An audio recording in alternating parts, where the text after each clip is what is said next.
Hey everyone, and welcome to this explainer. Today we are tackling something I know a lot of us think about, the GDP paradox. It's that totally confusing gap between those towering national economic headlines you see on the news and your actual day-to-day personal financial reality. We're going to break down exactly why a booming national economy doesn't always equal a booming bank account for you and me. So let's just get right to it. Why don't you feel richer? India is officially one of the fastest growing major economies in the entire world, right? Yet if you ask the average family, everyday expenses just feel completely out of reach. How on earth can a country get so much wealthier on paper while its citizens feel like they're running on a financial treadmill just to stay in exactly the same place? Okay, let's dive into this. We are constantly bombarded with these massive headlines, aren't we? India is on track to become the world's third largest economy. We've got record-breaking infrastructure projects popping up, a soaring stock market, the whole shebang. But the reality on the ground, well, it's a bit different. We're talking about really expensive groceries, millions of people struggling to find quality jobs, and just intense financial stress. There is this massive friction between those flashy macro headlines and the micro-reality of actually paying your bills. Now, to really understand this disconnect, we have to start with a foundational metric that literally everyone quotes. Yep, you guessed it, GDP or gross domestic product. Simply put, it's the total value of all goods and services produced within a country over a specific period. Think of GDP as the size of the national economic pie. So when factories are producing more goods, when businesses are expanding, and consumers are out there spending money, the GDP goes up. The total pie gets bigger. And hey, that is a good thing. It validates that the national economic engine is actually expanding. But a bigger pie doesn't automatically answer the most important question for you and me. Okay, picture this. Imagine a small village with just 10 people. Last year, working together, they earned 10 lakh rupees. Now, this year, the village economy absolutely booms, and they earn 12 lakh rupees. Awesome, right? The GDP of the village just increased. But what's really interesting about this is, what if the vast majority of that extra 2 lakh rupees went to just one person, while the other 9 had to split pennies? On paper, sure, the village is richer. But in reality, 90% of the people don't feel it at all. The GDP goes up, but everyday life for the majority stays exactly the same. Which brings us to a phrase we hear all the time: my salary increased. And honestly, it's true. Because the economy is growing, a lot of people are actually earning a higher nominal wage. You get that promotion, you get your annual bump, and for a second, you feel like you're standing in the sun. But there's a silent wealth killer out there casting a pretty big shadow over that extra income. Yeah, but my expenses increased even more. Ouch. This is the harsh reality of inflation.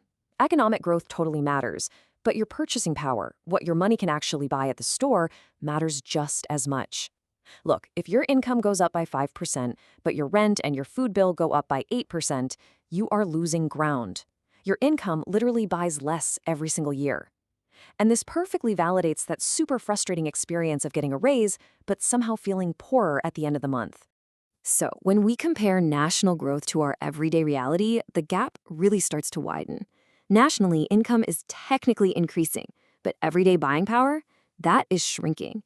Groceries and rent are rising fast, completely outpacing any salary bumps you might get. And the cost of education and healthcare, skyrocketing. It's creating massive, unavoidable financial pressure on ordinary households. The rising costs of basic necessities are just completely swallowing up the nominal wage growth we see in those shiny national statistics. All right, let's move to another massive piece of this puzzle, the job creation mismatch. India produces millions of ambitious, highly educated graduates every single year. And yes, the economy is indeed growing and creating new opportunities, but here is the major disconnect: the pace and the quality of the jobs being created. They simply aren't matching the sheer volume of young Indians entering the workforce. This leads to severe underemployment. We're talking about people working jobs that don't even utilize their skills or degrees. We see a huge reliance on informal jobs that have zero security or benefits. And we see millions of brilliant young minds spending years of their prime just preparing for highly competitive government exams, desperately seeking some kind of stability in a totally unpredictable market. And this brings us to a pretty dangerous economic misconception: the stock market. It is so easy to see record high indices and crazy corporate valuations on the evening news and just assume, wow, everyone must be getting wealthier. But here's the thing: the stock market is not the economy.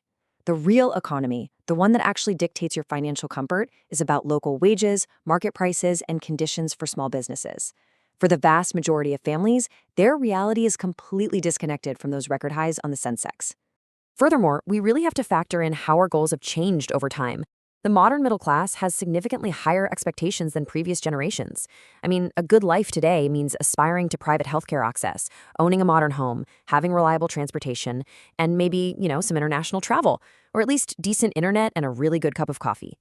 And these are totally valid aspirations, but achieving them today requires substantially more income than it did in the past. So as these aspirations rise right alongside the basic cost of living, it adds a tremendous compounding layer of financial pressure on households, even if their baseline income has actually gone up. So, the crucial point is this. India's economic growth is incredibly real, but it's deeply, deeply uneven. Yes, massive wealth is being generated in booming sectors. Think tech, renewable energy, digital payments, startups. But this is paired with slower rural growth, legacy industries that are just being left behind, and glaring regional gaps. Honestly, your perception of how good the economy is doing often depends entirely on your zip code and your specific industry. So if GDP isn't the whole story, what should we actually be looking at? Well, economists are increasingly shifting their focus to better metrics. We need to track actual employment rates and the creation of high-quality jobs. We need to look at median income growth, which tells us what the person exactly in the middle is making, rather than averages that are just wildly skewed by billionaires. We absolutely must measure access to quality healthcare and education, and look really closely at fair income distribution. Because the ultimate goal of an economy isn't just to produce more stuff, it's to tangibly improve living standards. As the saying goes, an economy is strongest when prosperity becomes more widely felt, not just more widely measured. GDP statistics, they're a great foundation, but hitting a national growth target means very little if everyday citizens are struggling to get by. True, inclusive growth is the only real foundation for widespread personal prosperity. So, I want to leave you with this final thought to consider today. Look at your own slice of the economic pie. Has economic growth actually improved your life? Have the booming national statistics translated into easier grocery trips, better job prospects, or just more financial peace of mind for your family? Or do you find that rising costs are making things harder despite all those glowing headlines?